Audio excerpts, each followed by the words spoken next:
Cuando me digáis... Los cámaras son los que mandan.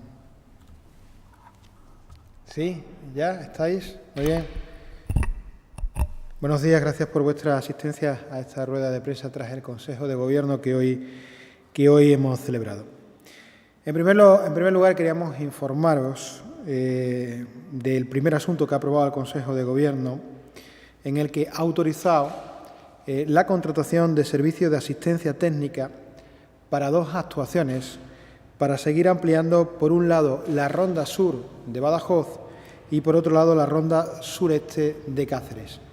En concreto, se licitarán más de 1.600.000 euros para seguir construyendo ambas rondas. Por un lado, la redacción del proyecto constructivo del tramo 2 de la ronda sureste de Cáceres tendrá un presupuesto de 812.000 euros, mientras que la contratación de servicios de asistencia técnica para la redacción del proyecto constructivo de las obras de la ronda sur de Badajoz, en concreto el tramo 1 y el tramo 4, tiene un presupuesto de 826.000 euros.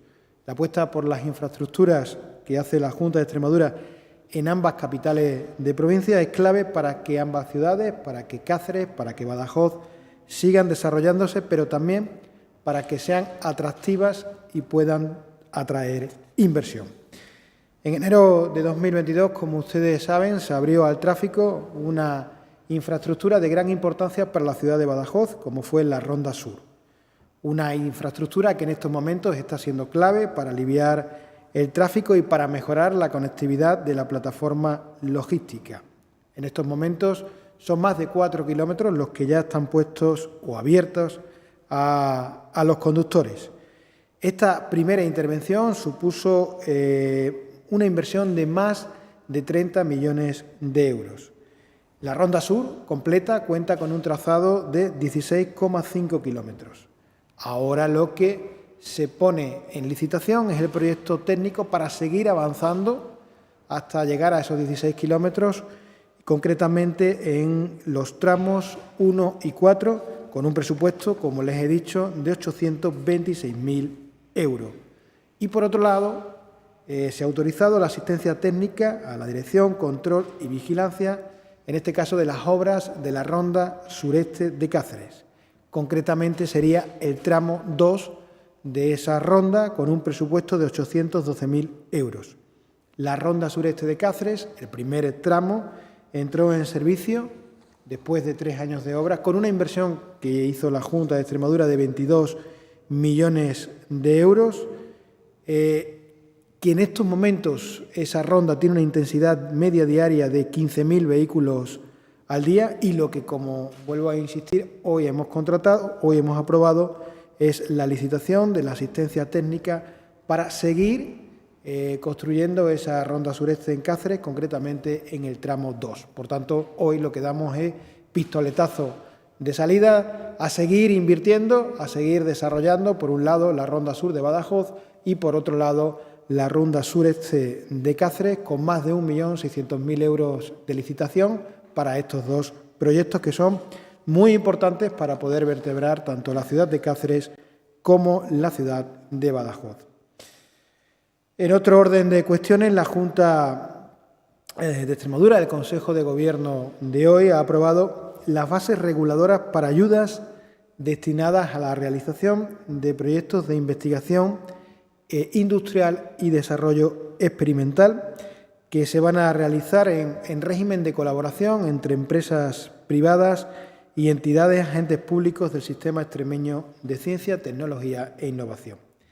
La novedad es que a partir de este decreto, de estas ayudas, las empresas privadas y las entidades públicas van a intervenir en régimen de absoluta igualdad. Tanto la entidad pública como las empresas privadas van a ser responsables de la ejecución del proyecto. ¿Y qué pretendemos? Pues lo que se pretende con estas ayudas es acercar la capacidad investigadora de los centros públicos a las necesidades del sector privado, al tiempo que se va a favorecer la transferencia de conocimiento. Y para esta convocatoria, la temática de todos los proyectos van a versar sobre almacenamiento energético. Estamos hablando, pues, que una empresa privada de Extremadura con estas ayudas puede ponerse en contacto con la Administración pública. Va a haber una línea específica para investigación en almacenamiento energético y, concretamente, el montante de todas estas ayudas públicas sobre almacenamiento energético, sobre investigación industrial para almacenamiento energético, va a costar de 5 millones de euros.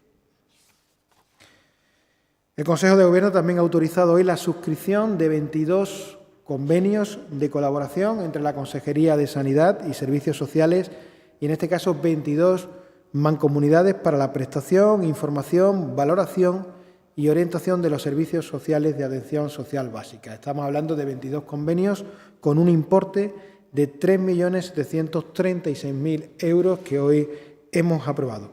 Estos 22 convenios de servicios sociales básicos, en 22 mancomunidades, garantizan la continuidad, lógicamente, y el mantenimiento de los puestos de trabajo de 105 trabajadores sociales.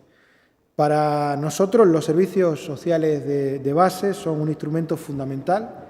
Los servicios sociales de base es la primera puerta, en muchísimos casos, que los ciudadanos y las ciudadanas que tienen problemas tienen en la Administración pública en Extremadura y, por tanto, es clave el fortalecimiento de estos servicios sociales de base y el mantenimiento. Por eso hoy renovamos este convenio con 22 mancomunidades para mantener 105 puestos de trabajo, para mantener a 105 trabajadores sociales, con un importe, como digo, de 3.736.000 euros. También el Consejo de Gobierno de hoy ha autorizado otras 2 convocatorias, en este caso en materia de servicios sociales. Hemos hablado ya de una de ellas. La segunda convocatoria que hemos aprobado es la concesión de subvenciones destinadas a la financiación del programa de prevención con familias y menores en riesgos de exclusión social. Estamos hablando de que esta convocatoria se ha aprobado con una ayuda de 1.284.000 euros. Como bien saben, el programa de prevención, el programa que popularmente se llama Programa de Familia, pretende apoyar políticas y acciones de apoyo a las familias y los menores con el objetivo de garantizar los derechos sociales de las personas y familias a lo largo de su ciclo vital. Podrán ser beneficiarios las mancomunidades integrales y los municipios que cuenten con una población superior a 10.000 habitantes. Por último, el Consejo de Gobierno ha aprobado hoy el decreto por el que se declara bien de interés cultural a la localidad de Alcántara con la categoría de sitio histórico, concretamente a su centro histórico, al centro histórico de la localidad de Alcántara. Un centro histórico que conforma un conjunto relevante en el contexto del patrimonio histórico y cultural extremeño y cuyos valores justifican de forma sobrada que hoy el Consejo de Gobierno haya aprobado el reconocimiento como bien de interés cultural a la población de Alcántara. Por tanto, a todos sus vecinos, a todas sus vecinas, a los vecinos de Alcántara, nuestra enhorabuena, porque además es un municipio muy importante para Extremadura y que hoy, como digo, y de forma muy justificada, tiene ese reconocimiento de bien de interés cultural. Me pongo a sus preguntas por si hay alguna duda, alguna pregunta que quieran realizar. ¿Qué hay? Buenos días. Buenos días. Yo quería preguntarle por si la Junta está estudiando poner algún tipo de ayudas para los cultivos de secano, como el olivar, viñedo. La Asociación Agraria La Unión estaba demandando algún tipo de medida así, si no, amenaza incluso con hacer algún tipo de protestas durante los próximos meses. Entonces, no sé si está en la agenda previsto habilitar algún tipo de ayudas como las que sí que se han hecho para otros cultivos debido a la sequía. Gracias. Nosotros estamos abiertos a cualquier tipo de reivindicación y continuamente estamos estudiando la posibilidad de mejoras en nuestro campo extremeño. Concretamente, en el último Consejo de Gobierno se hizo una convocatoria extraordinaria de subvenciones precisamente para los agricultores del tomate en el canal de Orellana. Es verdad que en este caso la Unión está reivindicando también ayudas para la apicultura. Comentarle que el año pasado precisamente se aprobó un presupuesto extraordinario de 4 millones de euros más para la apicultura, que este año en los presupuestos generales de la comunidad autónoma también van 4 millones de euros más para la apicultura, es decir, mantenemos las ayudas extraordinarias que el año pasado se le dieron a la apicultura y la voluntad del Gobierno es seguir mejorando y seguir dentro de los recursos que tenemos, que no son ilimitados, que son limitados, seguir ayudando a un sector tan importante y tan estratégico como es el campo en Extremadura.